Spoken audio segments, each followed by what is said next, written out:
네, 사랑하는 성도 여러분, 우리 지난 시간부터 여호수아 13장에서 15장까지 말씀을 통해서 현실을 버티는 힘이라는 설교 시리즈 말씀을 새롭게 시작했습니다. 우리는 이 시리즈를 통해서 무거운 현실, 우리가 살아가는 현실이 무겁지 않습니까?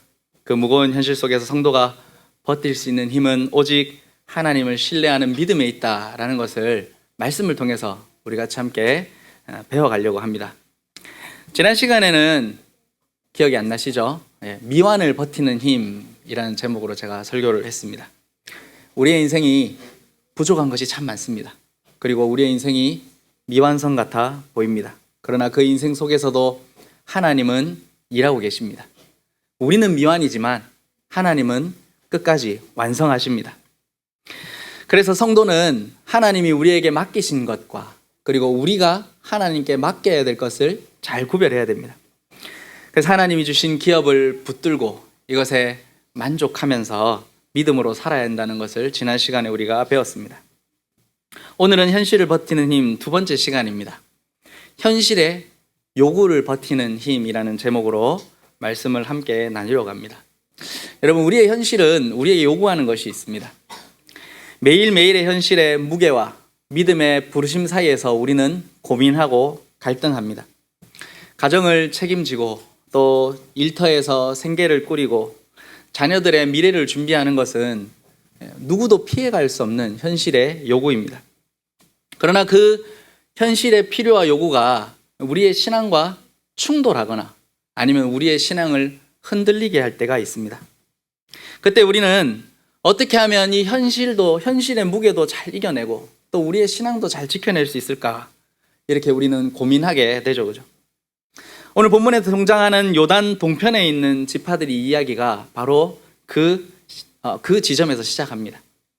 그들은 가축과 가족을 위해서 요단 동편 땅을 선택했습니다. 현실의 요구와 믿음의 부르심 사이에서 갈등하고 고민했습니다.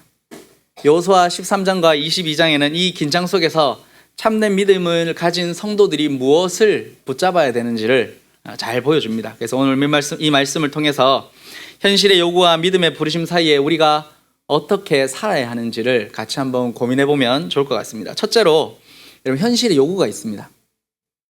오늘 본문은 가나안 정복 전쟁이 마무리되는 시점에서 요단 동편에 자리 잡게 된 지파들을 다시 언급합니다.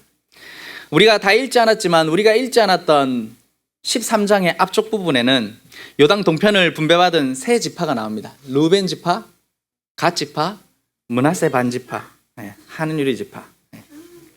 므낫세 반 지파가 뭘까요? 므낫세 반 지파가 뭐냐면 말 그대로 반입니다. 므낫세 지파가 민수기의 인구 계수 때 보면 숫자가 한 52,000명쯤 됩니다. 52,800명 이쯤 되는데 그 중에 한 절반, 그러니까 제가 산수 잘 못하니까 한 25,000명 정도가 가나안 땅을 분배받았고, 성태 왜 웃어? 나머지 반이 요단 동편에 모압 땅 쪽에 그쪽에 땅을 기업으로 자기의 살아갈 터전으로 이렇게 받게 됩니다. 그러니까 하나님이 모세를 통해서 여리고 맞은편 요단강 동쪽에 있는 모압 평지를 이 세 지파에게 나눠준 겁니다. 요단 동편은 하나님이 아브라함에게 약속한 땅, 내가 너희 후손이 많아지게 해주겠고 그리고 너희 후손에게 살 땅을 주겠다라고 말한 가나안 땅이 아니었습니다. 약속의 경계를 벗어나 있습니다. 거기에는 지리적인 경계가 분명히 등장합니다. 그 지리적인 경계가 뭐죠? 요단 강이 흐르지 않습니까? 그곳에 르우벤 지파, 갓 지파, 므낫세 반 지파가 살게 되었습니다. 그들이 그곳에 정착하게 된 이유는 간단합니다. 그 땅이 가축을 기르기에 넉넉하고 그들의 현실의 필요를 채워줄 수 있는 가장 좋은 땅이라고 생각했기 때문입니다. 그래서 여호수아와 함께 정복전쟁을 들어가기 전에 이 세 지파가 여호수아에게 우리에게는 이쪽 땅을 달라고 요구를 먼저 합니다. 그리고 여호수아는 그들에게 뭐라고 말하냐면, 알겠다, 주겠지만 하나님이 약속한 땅을 정복하는 일엔 너희가 동참해야 된다라고 해서 이 세 지파가 제일 앞장서서 정복전쟁에 참여하게 됩니다. 민수기 32장에 보면 그들의 요청 과정을 이렇게 기록합니다. 32장 제가 요약해주면, 우리가 가축이 많아서 이 땅이 우리에게 적합하다는 겁니다. 어디요? 이 땅은 어디입니까? 요단강 동쪽편. 저 안에 들어가면 이제 너무 비좁을 것 같다. 그러니까 우리는 이 동쪽 편 넓지만 좀 황량하지만 이 넓은 땅이 우리에겐 필요하다는 겁니다. 주께서 우리에게 허락하시면 여기서 기업을 얻게 하소서라고 여호수아에게 허락을 구합니다. 모세에게. 이건 여러분 단순히 탐욕이 아닙니다. 가축대와 가족이 많으니까 이 가축대와 가족을 돌볼 땅이 필요하다는 현실적인 요구 때문에 나온 요청이었습니다. 우린 여기서 성도들의 삶이 결코 추상적이지 않다는 걸 명심해야 됩니다. 여러분, 우리의 삶은 구름 위에 둥 떠서 살지 않지 않습니까? 그죠? 안개 속에서 사는 것처럼 사는 게 아니고 현실에 발을 디디고 현실의 필요를 우리가 직접 눈으로 보고 몸으로 겪으면서 살아갑니다. 성도는 하나님 나라 백성이지만 동시에 이 땅에 발을 딛고 살아갑니다. 믿음으로 살아가지만 우리에게는 땅이 필요하고 집이 필요하고 가족과 함께 먹고 살기 위해서 돈도 필요하고 건강도 필요한 겁니다. 그러니까 문제는 이 선택이 약속의 땅에서 중심에서 벗어나 있다는 게 문제입니다. 하나님께서 약속한 땅은 분명히 가나안 땅이죠. 그러니까 가나안 동편에서 모세와 함께 가나안을 바라보면서 모세는 비록 들어가지 못했지만 이스라엘 백성들은 다 같이 가나안으로 들어가야 했습니다. 그러나 이 세 지파는 경계선 밖에 있는 땅을 요구를 했죠. 하나님이 약속한 땅 밖에 있었기 때문에 언제나 긴장과 불안을 품을 수밖에 없습니다. 이렇게 해서 믿음을 지킬 수 있을까? 저쪽에 남아가지고 믿음 지킬 수 있겠는가? 시간이 지나면 신앙에서 좀 멀어지는 게 아닐까? 이런 의문이 뒤따를 겁니다. 실제로 역사를 보면, 이스라엘 역사를 보면 요단 동편에 있는 지파들은 훨씬 더 이민족의 침입을 많이 받습니다. 그리고 이들이 북이스라엘과 함께 가장 먼저 멸망합니다.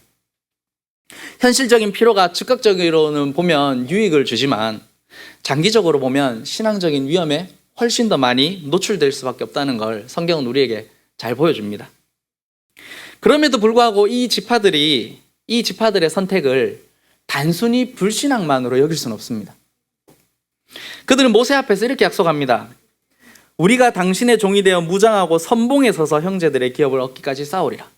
이 세 지파가 이렇게 약속합니다. 실제로 여호수아 시대 내도록 이 세 지파가 이 약속을 잘 지켰습니다. 여호수아 22장 초반에 보면 여호수아가 뭐라냐면 너희가 모세의 명령을 지켰고 나를 따르기를 오늘까지 떠나지 않았다라고 여호수아가 이 세 지파의 수장들을 칭찬합니다. 현실의 필요로 동편 땅을 얻었지만 이들은 공동체적 사명을 절대로 소홀하게 여기지 않았습니다. 끝까지 정복전쟁의 맨 앞장서서 위기에 그들을 내어놓으면서까지 민족을 위해서 싸웠던 사람들입니다. 여기서 우리는 중요한 신앙의 균형을 배워야 됩니다. 여러분, 현실의 필요 자체가 신앙의 타락을 뜻하지 않습니다. 여러분들이 신앙생활 하시면서 가족을 먹여 살리면서 현실의 필요를 위해서 무언가를 선택하는 것이 타락이 아니라는 겁니다. 필요한 선택입니다. 그 필요는 하나님이 인정하십니다. 우리는 그것을 어떻게 알 수 있냐면 모세가 그 동편 땅을 이 세 지파에게 약속해 준 것에서 알 수 있습니다. 그러나 현실의 필요를 선택할 때 항상 신앙의 위험에 노출될 수 있다는 것도 우리는 잘 알아야 됩니다. 특별히 저는 이 설교를 믿음의 아버지들이 잘 기억했으면 좋겠습니다. 이곳에 있는 남자 성도님들이 잘 기억하면 좋겠습니다. 따라서 우리는 현실의 필요를 위해서 세상에서 살아갈 때 하나님 중심의 삶을 살려고 남들보다 더 많이 노력해야 됩니다. 여러분, 이들의 모습이 우리의 삶과 다를 것이 없습니다. 울산은 직장인들의 도시라고 부릅니다. 그죠? 많은 성도들이 3교대를 합니다. 아닌 분들도 있지만. 그러다 보면 주일날 회사를 가야 되는 일이 생깁니다. 부산이나 다른 지역이나 이런 데 가보면 자영업자들이 많고 공무원들이 많기 때문에 주일을 빠지는 일들이 잘 없습니다. 근데 울산을 직장으로 삼고 있는 분들은 주일을 빠지는 일들이 생깁니다. 야근도 있고 당직도 있습니다. 직장에서 열심히 일하고 자녀들의 장래를 신경 써야 되고 삶을 지탱할 수입과 안정을 추구해야 됩니다. 여러분, 그것은 절대로 잘못된 것이 아닙니다. 여러분들의 그런 노력은 하나님께서 기뻐하는 것이고 여러분들의 가정에 필요한 노력들입니다. 그러나 이러한 선택과 노력 때문에 하나님을 향한 예배와 교회 연합이 소홀해진다면 여러분들은 더 중요한 것을 놓치고 있는 겁니다. 저도 어릴 때부터 울산에서 자라서 저희 교회, 제가 어릴 때 섬기던 교회 어른들이 신앙생활이라는 걸 잘 알고 있습니다. 그때도 3교대를 다 했습니다. 그때는 뭐 2교대도 있었고, 그죠? 그때 교회에 있는 장로님들이나 이렇게 신앙생활 열심히 하시는 분들이 보면, 낮에 일 가야 되면 그때는 저녁 예배가 있었거든요. 아무리 피곤해도 저녁 예배를 오셨습니다. 정말 피치 못하게 하루 종일 당직을 서야 되는 날에는 새벽 기도라도 와서 주일날 교회에 오는 걸 잊지 않고 가셨던 분들을 제가 기억하고 있습니다. 여러분, 그분들이 왜 그렇게 했을까요? 저는 오늘 말씀을 묵상하면서 그분들이 가나안 동편에 들어갔던 지파들처럼 현실의 요구 앞에서 자기들의 신앙을 지키기 위해서 정말 열심히 싸워왔던 분들이구나 라는 것들을 생각하게 되었습니다. 여러분, 우리는 더 싸워야 됩니다. 요단 동편의 지파들은 현실적인 요구에 의해서 땅을 얻었지만 그들의 마음에는 공동체를 지키기 위한 두려움의 싸움이 있었습니다. 그들은 남들보다 더 열심히 싸웠고, 그죠? 이따가 살펴보겠지만 요단 동편 땅을 받고 나서도 믿음을 지키기 위해서 더 많은 노력을 기울이는 것을 우리가 알 수 있습니다. 여호수아는 그들에게 이렇게 권면합니다. 22장 5절에 오직 여호와의 종 모세가 너희에게 명령한 명령과 율법을 반드시 행하여 너희의 하나님 여호와를 사랑하고 그의 모든 길로 행하며 그의 계명을 지켜 그에게 친근히 하고 너희의 마음을 다하며 성품을 다하여 그를 섬기라. 너희가 그 땅으로 가기 때문에 하나님을 남들보다 더 사랑하고 하나님과 더 친근해라. 이것이 여호수아의 권면이었습니다. 여러분, 우리가 13장에서 배우는 것은 이런 내용입니다. 현실의 요구와 필요를 여러분 인정하십시오. 부인하지 마십시오. 그건 필요한 겁니다. 그러나 그거보다 더 큰 하나님을 잊어서는 절대로 안 됩니다. 이것이 바로 현실의 요구를 버티는 믿음의 시작입니다. 두 번째로 신앙의 갈등이 있습니다. 22장으로 이제 넘어가면 여호수아가 그들을 이제 여리고 동편 땅으로 보냅니다. 르벤, 갓, 므낫세 반지파를 불러서 여호와를 사랑해라 명령을 주고 동편으로 보내는데 세 지파가 요단강 동편으로 가면서 가장 먼저 한 일이 뭐냐면 요단강 근처에 큰 제단을 쌓은 겁니다. 이 소식이 가나안에 정착한 서쪽에 있는 지파들에게 전달이 됐습니다. 그들이 충격과 분노를 감추지 못합니다. 왜일까요? 이들이 뭘 쌓았다고요? 제단을 쌓았다. 근데 지금까지 이스라엘 민족에게 제단은 하나밖에 없습니다. 그 제단이 어디 있냐면 실로에 있었습니다. 왜 실로에 있을까요? 여러분, 실로에 뭐가 있습니까? 성막. 감사합니다. 성막이 있었습니다. 아직 성전 짓기 전이니까 텐트로 이동하던 성막이 실로에 있거든요. 그러니까 이스라엘 민족이 쌓은 제단은 실로에 있었습니다. 다른 곳에 제단을 세우는 것을 가나안에 정착한 이스라엘 백성들이 뭘로 생각했냐면 하나님을 향한 반역으로 생각한 겁니다. 저 우상 섬기는 거 아니냐, 이방인들처럼 이렇게 생각한 겁니다. 그래서 그들이 어떻게 했냐면 즉시 전쟁을 준비합니다. 이스라엘 전체가 내전 직전 위기로 몰리게 되는 거죠. 오늘 우리가 읽은 본문은 22장의 본문은 이 사건을 해명하는 부분입니다. 동편에 정착했던 지파들이 이스라엘 전체 앞에서 해명합니다. 그리고 이것은 그들의 신앙의 고백이기도 합니다. 그들이 이렇게 시작합니다. 22절에 보면 전능하신 하나님이 아신다는 거예요. 우리가 이 제단 쌓은 거 우상을 섬기거나 하려고 한 거 아닌 거 하나님이 아신다. 만일 여호와 하나님을 배반하려 한 거면 하나님이 우리를 치실 거다. 그죠? 그들의 양심이 하나님 앞에서 떳떳했습니다.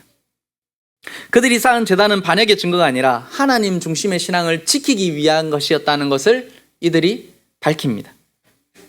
동편 지파들이 이렇게 생각한 겁니다. 지금은 우리가 너희하고 다 가족이고 친구고 가까운 사람들인데 우리가 동편에 가서 정착하고 난 뒤에 시간이 많이 흘러서 너희 자손들이 요단강으로 갈라져 있으니까 너희 우리랑 상관없는 자들 아니냐, 너희가 하나님과 무슨 상관이 있냐 라고 이야기해서 우리 자손들이 하나님을 향한 신앙에서 떠나게 될까 두려웠던 겁니다. 물리적인 경계가 있기 때문에 시간이 지나면 자연스럽게 멀어질 수밖에 없습니다. 그러니까 이 신앙의 단절을 막기 위해서 동편과 서편이 동일하게 하나님을 섬기고 있다라는 표시로 여호와를 섬기는 제단을 쌓고 있다, 이 말입니다. 여러분, 여기서 우리는 중요한 교훈을 세 가지 얻을 수 있습니다. 첫째로 참된 믿음은, 참된 신앙은 하나님 앞에서 스스로 정직하게 고백할 수 있어야 됩니다. 여러분, 우리가 사람은 속일 수 있어도 하나님은 속일 수가 없습니다. 스스로 속이거나 거짓말하는 것이 아니라 하나님 앞에서 부끄러움 없는 고백이 되어야 됩니다. 두 번째로, 신앙 공동체 안에서 생긴 오해는 대화, 해명을 통해서 여러분 잘 풀어가야 됩니다. 만약에 해명이 없었다면 전쟁으로 이어졌을 것이고 민족 안에서 수많은 피를 흘렸을 겁니다. 그러나 정직한 고백과 그들의 믿음에 대한 설명이 공동체를 지켜냈습니다. 셋째로, 참된 신앙의 표지는 후대로 여러분 이어져야 됩니다. 이 교훈들은 지금 우리의 삶에도 여러분 유효합니다. 공동체 안에는 때때로 다양한 필요와 선택이 있습니다. 여러분, 우리는 자라온 환경이 다 다릅니다. 그죠? 가정의 전통도 다릅니다. 문화도 다릅니다. 때로는 그 차이가 오해를 만들고 여러분 불신을 만들기도 합니다. 그러나 참된 공동체는 이러한 다름 때문에 상대를 성급하게 정죄하지 않습니다. 가장 본질적이고 중요한 것은 여러분 신앙 고백입니다. 우리가 왜 교회에서 신앙 고백을 가지고 있습니까? 이 신앙 고백만 같다면 누구나 그리스도 안에서 한 가족이고 연합해야 된다는 것을 가르치기 위해서입니다. 교회는 같은 사람들이 모이는 공동체가 아닙니다. 하나님 안에서 본질적인 신앙이 같다면 여러분 취향이 다르거나 문화가 다른 것은 서로 인정할 줄 알아야 됩니다. 하나님 중심으로 함께 뭉쳐야 됩니다. 그리고 교회가 하나 되게 한 고백을 우리 다음 세대에 가르쳐서 우리 자녀 세대들도 이 교회 안에서 하나가 되도록 가르쳐야 됩니다. 여러분, 이 말씀을 들으면서 저도 여러분들에게 물어보고 싶습니다. 여러분들은 어떤 문화와 가치를 중요하게 생각합니까? 그리고 그것 때문에 혹시 교회 안에서 분열하거나 다툼이 생기진 않습니까? 하나님 안에서 그런 것들을 신앙 고백이란 하나의 고백으로 여러분 연합하려고 노력하고 있습니까? 참된 믿음을 가진 성도는 오해 속에서 하나님 앞에서 스스로 떳떳해야 됩니다. 그리고 공동체 안에서 서로 연합하려고 노력해야 됩니다. 그리고 함께 신앙의 증거를 세워가야 됩니다. 이것이 바로 현실의 필요와 갈등 사이에서 믿음을 가지고 버티는 힘인 것입니다. 셋째로, 공동체 신앙을 지켜내는 연합의 힘을 우리는 배워야 합니다. 요동 동편 지파들은 현실의 필요를 택했습니다. 그러나 공동체하고 연합하려고 하는 노력은 가나안 땅을 얻은 지파들보다 훨씬 강했습니다. 요단강이라는 지리적 경계가 분명히 있었기 때문에 동편 지파들은 제단을 세움으로써 요단강이 분리의 상징이 아니고 연합의 증거가 되도록 했습니다. 여기서 우리가 배워야 될 것은 참된 믿음은 항상 공동체 안에서 이루어집니다. 여러분, 혼자만의 힘으로 언약 백성으로서의 삶을 살아갈 수가 없습니다. 성경은 우리를 그리스도의 신부라고 합니다. 나 혼자 그리스도의 신부가 아니고 이 자리에 모여있는 우리 모두가 거룩한 그리스도의 신부로 세워져 가야 됩니다. 지파들은 동쪽으로 가면서 우리가 그곳에 가서 하나님 더 잘 섬길 수 있다라고 주장할 수도 있었습니다. 그러나 그들은 겸손하게 자신들의 한계를 인정합니다. 우리가 저쪽으로 가기 때문에 우리 자손들이 여호와와 상관없는 자손들이 될 수도 있다는 현실을 인정합니다. 그리고 참된 믿음으로 그들과 같은 신앙 고백을 가지고 여호와만 우리의 하나님이시다라는 신앙을 가지고 공동체를 하나로 묶어가려고 최선을 다해 노력했습니다. 둘째로, 참된 믿음을 가진 사람은 세대를 넘어가서 우리의 신앙을 전수해 주어야 됩니다. 여러분, 이것은 단순히 우리의 자녀들만 의미하는 것은 아닙니다. 육신으로 낳은 자녀들도 있지만 우리가 전도하는 영적인 불신자들, 우리의 이웃들, 우리의 가족들일 수도 있습니다. 그들에게 우리의 신앙을 이어줘야 됩니다. 그리고 그 신앙을 이어주는 방법은 다른 방법이 아니고 같이 한 장소에 모여서 공적으로 하나님을 예배하고 성도의 교제를 나누고, 가정으로 돌아가서는 가정에서 함께 하나님의 말씀을 묵상하고 기도하는 모든 것들이 우리 가정의 영적인 재단, 증거의 재단을 쌓는 것과 마찬가지입니다.